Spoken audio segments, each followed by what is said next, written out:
all of our characters do, is to start with a circle. And as you pick up those pencils, you notice that something's missing on the end of the eraser. That's because what we're doing is called rough sketch. So you want to keep your lines slightly loose. And the lines that we do want to keep will go back and lock those ones in. That way all the other lines are going to fade away into the background. So what a rough sketch is all about is getting your ideas on that sheet of paper. On the separate paper, you want to create a circle, I'd say about the size of a tennis ball. Baseball is a good size. You just want to make sure you save enough room at the bottom of the circle for the jawline. We're really going to be drawing his portrait for this class. But I'll lightly sketch out my circle up here. I promise lunch no getting to the darkening of parts, stuff we really want to keep here for our monster. But notice I'm creating in lots and lots of lines in here. That's really what we look for our foundation.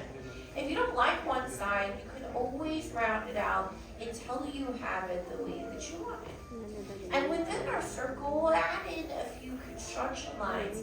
Now these lines will help us anchor down the features of the face. I'm lightly adding in one line right down the middle of the circle to divide it in half. I'm also stretching it down towards the bottom to really help me to add in his jawline. And not through the middle of the circle, but a little bit below the middle of the circle, lightly adding in a horizontal line, stretching it out from right to left on either side. We're going to start to create in his cheeks and his jawline. And to add in his cheeks, hopping over towards our circle and the construction line are meeting on either side. I'm going to bring out these letter J shapes, just without the little tails here on either end. Right now you've got more of a silhouette here of a stick-figured girl on your page. But to create in his jawline, it's about the length here of that original circle. So if you measure your circle and you bring that underneath the bottom of your circle, that's about how long his jawline is. So I'm going to lightly sketch out a letter U shape for where I want his jaw to sit. And I'll bring down these letter J's to meet my stretched out letter U shape, adding in these stretched out parentheses here on either side. So really creating this big jawline. And we save these big jaws for our confident characters. Think of Gaston, Captain Hook, Mr. Incredible, Buzz Lightyear, Tigger, for example. Those characters have got those big jawlines because they're super confident. And Sulley is really no different. Because you really first meet him in Monsters, Inc., where he's my top scare for 11 months in a row before Little Boo comes along. Even when you first meet him in Monsters University, he's been, or he comes to class not bringing a textbook or even a pencil for that matter, because he thinks he knows how to pass the class.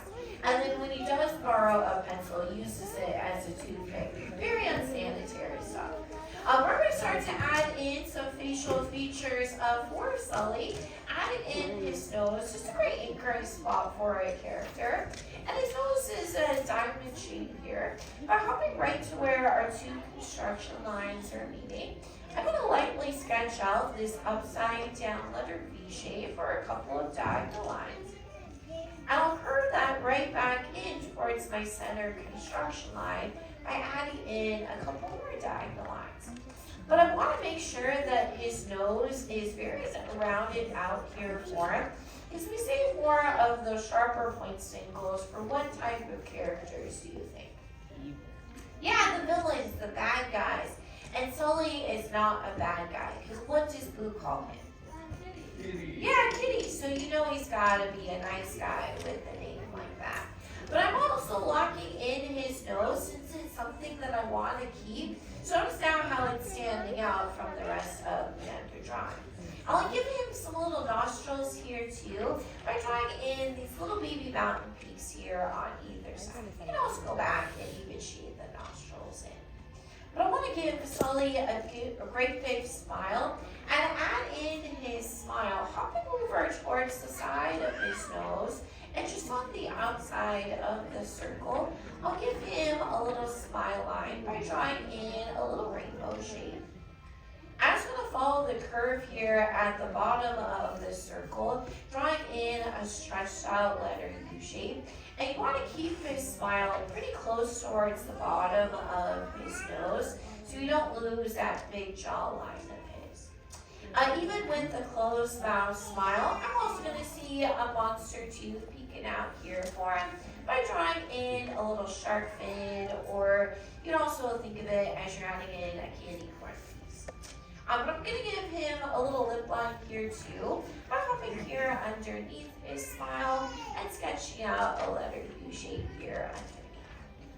But now we can really start to move up to most expressive part for any character, a character's eyes. From where his eyes are going to sit, is they're going to sit right on top of our construction line on either side. I'd say they go about towards the top third here of the rest of the circle. So you can definitely give yourself another guideline of your placement for how tall you want his eyes. But just sitting right on top of the construction line on either side, I'm going to lightly sketch out a pair of circles on either side. I'd say they're about dime size or M&M sizes for his eyes. But I'm going to go back with more of a heavier line to even lock them into place. I'll give him a little bit more of a lash line by going over the top of the eye just a few more times here for him, as if we're adding in some makeup here to our actor. And for the pupils, you can place them anywhere inside the eyes you want. Have him as if he's thinking, looking at your neighbor, googly eyes, or adding some hearts or stars. I'll have him look straight ahead by placing the pupil stand here along the inside corners here of his eyes. And how do you sketch the pupils in? You really want to make sure that they're the darkest part of the drawing. It's where all the attention and focus goes to, is right inside the eyes. So I'm making sure that they're standing out nice and dark. It also helps to wake up our character on our page so he's even starting to come to life. But now we can add in his eyebrows to really add in some more expression to Sulley. And he's got these thick, blocky eyebrows. And to add in his eyebrows, sitting right on top of his left eye, I'm going to draw in just a stretched out rainbow shape here for him. And I'll thicken out his eyebrow on either side by drawing in these stretched out letter C's, or these parentheses on either side. And I'll lightly connect it at the top by adding in another stretched out rainbow. You can also think of it as you're adding in a macaroni noodle here for his brow. For the eyebrow above the right eye, sitting up above his eye, I'll even stretch this along the outside of this circle a little bit by adding in another stretched out rainbow shape. And I'll thicken out his eyebrow here on either side, drawing in these letter C's for these parentheses. And I'll lightly connect it at the top by adding in another rainbow shape. You can also think of it as you're giving him Dwayne "The Rock" Johnson's eyebrows. What can I say except you're welcome? But I'm going to also add in some hair texture to his brows.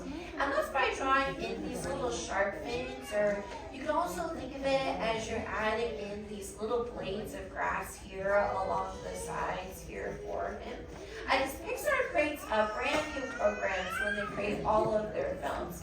For this film, they really wanted to challenge themselves in creating a hair texture. Because the films that came out before Monsters, Inc. Was Toy Story, A Bug's Life, and Toy Story 2. And a lot of those characters didn't have a whole lot of hair texture. Andy, for example, he didn't have a whole lot of hair texture until Toy Story 3, where he jumped out of a shampoo commercial. He had so much hair. And so Pixar challenged themselves creating in this hair texture really for Sulley. They called the program Physics Tool, which short was called Fizz-T. And what it would do, it would create a patch of fur, and then they duplicate it all over Sulley's body. So in the first film, he has over 2.3 million strands of hair. I even added in some hair texture here along the sides of his cheeks. And I'll even add in some down here along the bottom of his chin to really simulate that he does have all of that hair. You can even give him a faux hawk that he even sports in Monsters University, but I'll give him more of that classic hairstyle that he sports in Monsters Inc. But we're still missing something for Sulley along the sides of his head. What are we missing? Yeah, his horns. From where his horns connect, we really through the middle here of his eyes. So I'm going to lightly sketch out a letter U shape. So no, I know where his horns are picking out here on either side. And I'll bring out these stretched out letter C's or these parentheses. So I'm just stretching these up towards the top of his head on either side. And I'll lightly sketch out a little baby rainbow shape, just curving that right back in towards the top of the head. So this is the sides here of the horns. For the inside part of the horn, I'm just going to draw in just a letter C curve and just wrapping that right back in towards the side here of his head. I'm going to start to go back and even round out the corners here of the horns so I really get those nice rounded out shapes that I'm looking for here with our monster. I'll even add in some detail here along the inside of the horn, and that's by drawing in these letter C curves that wrap across the horn. There's no right or wrong amount in how many you add, but I'm adding in 4 here on both sides here of horn. You can also go back and lock in, darken up really any of the lines that have started to fade away throughout our drawing process here for Sulley. Really the last step an artist needs to make though is a signature. And you can sign your name wherever you feel it fits best. And after all done, you have sketched out your very own James E. Sullivan for Kitty. Well, how did we all do? Anyone? Did we have fun? That's the most important part about drawing. It's really having fun with this here anyway. Well, I want to take a quick look at your sketches before you go.